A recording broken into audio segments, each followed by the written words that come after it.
Hello दोस्तों, आपके exam SSC exam 2023 में आप लोगों का स्वागत है। देखिए, हाल ही में जो एसएससी जीडी का एग्ज़ाम होने वाला है, तो जल्द ही एग्ज़ाम हो जाएगा। इसलिए हमने जो गौरव सर जो करवा रहे हैं, उसमें आप ज़्यादा से ज़्यादा टाइम ना लगाएं कि ऑनलाइन देखेंगे। आप ज़्यादा से ज़्यादा देखें कि क्विक रिवीजन कैसे हो सकता है। तो चलिए स्टार्ट करते हैं। भारतीय पुरातत्व का पिता किसे कहा जाता है? तो इन्हें कनिंघम को कहा जाता है। भारतीय पुरातत्व का पिता किसे कहा जाता है? कनिंघम को कहा जाता है। एएसआई का फुल फॉर्म पूछ सकता है कि भारतीय पुरातत्व सर्वेक्षण का फुल फॉर्म क्या है। तो एएसआई के फुल फॉर्म क्या होगा? भारतीय पुरातत्व सर्वेक्षण। इसकी स्थापना 1861 ईस्वी में की गई थी। 1861 ईस्वी में की गई थी। अगर और बात किया जाए कि इसके अभी जो प्रेसिडेंट कौन है, तो बी विद्यापति, याद रखिएगा, विद्यापति बी विद्यापति बी विद्यापति याद रखिएगा। चलिए अगला क्वेश्चन क्या है कि सबसे पहले कहेगा कि सती प्रथा प्रथा का उल्लेख किस कहाँ से मिलता है? तो एरन अभिलेख से। सती प्रथा का अभिलेख सबसे पहले उल्लेख कहाँ से मिलता है? तो एरन अभिलेख से। अगर एपीग्राफी पूछे कि अभिलेखों का अध्ययन क्या कहलाता है? तो एपीग्राफी कहलाता है। अभिलेखों का अध्ययन क्या कहलाता है? एपीग्राफी कहलाता है।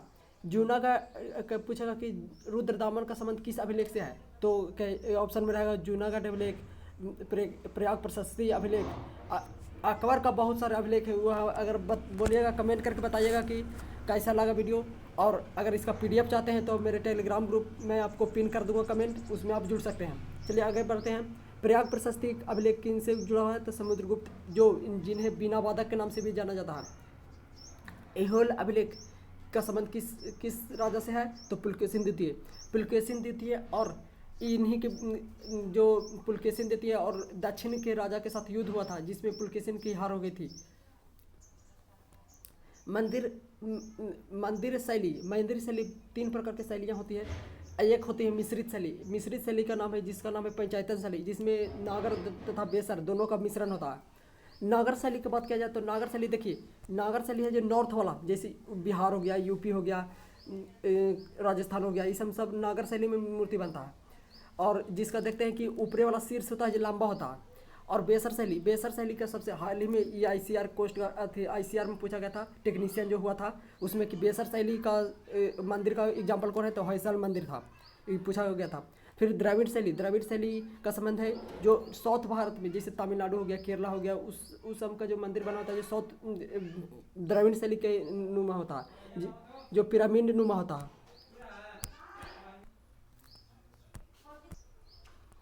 पहिया का निर्माण सबसे पहले किस काल में हुआ था? तो नवपाषाण काल में हुआ था। मनुष्य सर्वप्रथम किस धातु का प्रयोग किए थे? तो तांबा। कृषि का साथ सबसे पहले कहाँ मिलता है? तो मेहरगढ़ से मिलता है। कहाँ से? चावल का साथ सबसे पहले कहाँ मिलता है? तो मेहरगढ़ से मिलता है। अगर कृषि का साथ मेहरगढ़ से और चावल का साथ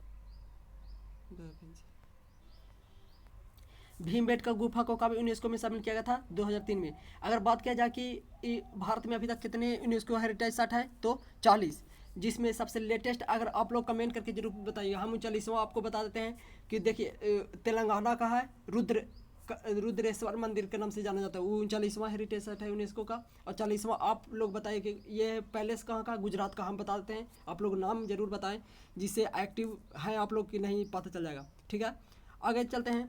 अब एशिया के जो भारत में ज्योतिपुंज के नाम से जाने जाते हैं, एशिया के ज्योतिपुंज किसे कहा जाता है? महात्मा बुद्ध के बारे में जानते हैं कुछ। महात्मा बुद्ध का जन्म लुम्बिनी में हुआ था।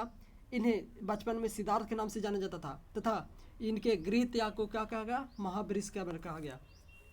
सबसे पहले जो उन्होंने उपदेश दिया, उसे क्या कहा गया? धर्म चक्र परिवर्तन। सबसे पहला उपदेश कहाँ पूछेगा कि सबसे पहला उपदेश बुद्ध भगवान ने कहाँ दिया था? तो सारनाथ में। तथा सर्वाधिक उपदेश कहाँ दिए थे? श्रावस्ती में, कौशाम्बी के श्रावस्ती में। इसकी राजधानी पूछता है कि 16 महाजनपद के, जैसे अंग की राजधानी चंपा हो गया, मथुरा के कुशीनगर हो गया, सुरसेन, ये सब राजधानी पूछा जाता है। 16 महाजनपद है, वो अगर बताइएगा तो हम शॉर्ट्स के माध्यम से आपको 16 महाजनपद के ट्रिक के माध्यम से आपको बता देंगे। चलिए आगे क्या है कि जातक कथा क्या है? देखिए, जातक कथा है ना कि बौद्ध जो जन्म हुआ था, बुद्ध भगवान के जन्म से पूर्व की कथा को क्या कहलाता है? जातक कथा कहलाता है। बौद्ध रत्न में 3 रत्न थे, बुद्ध, धम्म, संघ। और इनकी अगर बात किया जाए कि बौद्ध धर्म कितनी शाखाएं में बटे थे, तो महायान तथा हीनयान।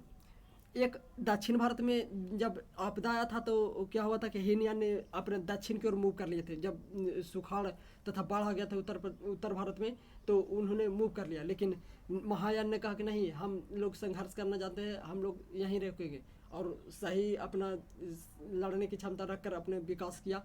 और यहीं से अगर कहेगा कि बैसाख पूर्णिमा किन की, देखिए बैसाख पूर्णिमा होता है जो जन्म, बुद्ध भगवान का जन्म भी इसी दिन हुआ था, मोक्ष की प्राप्ति इसी दिन हुआ था, तथा ज्ञान की प्राप्ति भी इसी दिन हुआ था। इसलिए बैसाख पूर्णिमा को बुद्ध पूर्णिमा के नाम से जाना जाता है। अगर बात किया जाए कि बुद्ध में आर्य सत्य कितनी है, तो 4 आर्य सत्य है। तथा अष्टांगिक मार्ग कितना है, तो अष्टांगिक मार्ग को ही मध्यम मार्ग कहा जाता है। तो पूछा जाता है कि अष्टांगिक अष्ट मीन की 8 मार्ग है, जो अगर कोई भी पाप किया है, चाहे कितना विधान, तो उसको दूर किया जा सकता है। जैसे कोई भी रोग है तो उसको दूर करने के लिए आजकल डॉक्टर है ना, तो उसी प्रकार से कि कोई भी पाप मैंने कि पाप किया है, चाहे कोई भी गलती काम हुआ है, तो उसको दूर करने के लिए 8 मार्ग है, आप उसको दूर कर सकते हैं। चलिए, अगर आपको कैसा लगा ये बताइए कमेंट करके। धन्यवाद।